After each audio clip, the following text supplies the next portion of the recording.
So hello mga ka-amazing! So kaning mga oras sa padulong nami sa Guyam Island, ang isa sa pinakagamay nga island sa Siargao. So before mi naabot sa Guyam mga ka-amazing, nihapit mi og secret island nga. Pag mo taob di siya makit-an kay secret lagi, so nangambak pa dito ang mga guest. And then karon mga ka-amazing na nagid mi sa maong isla. Wow, Siargao!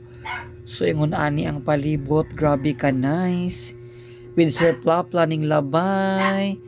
So lantawa ang kaputi sa balas mga ka-amazing ug ang katinaw sa tubig sa Siargao.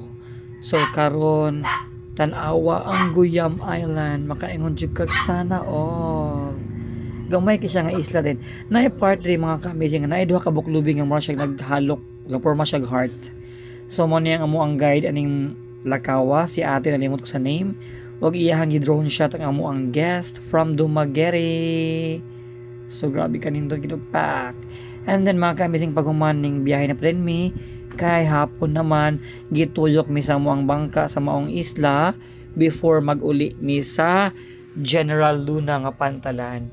Kay tomorrow na pod mi lain nga lakaw nga part gihapon sa isla sa Siargao. Thank you so much for watching.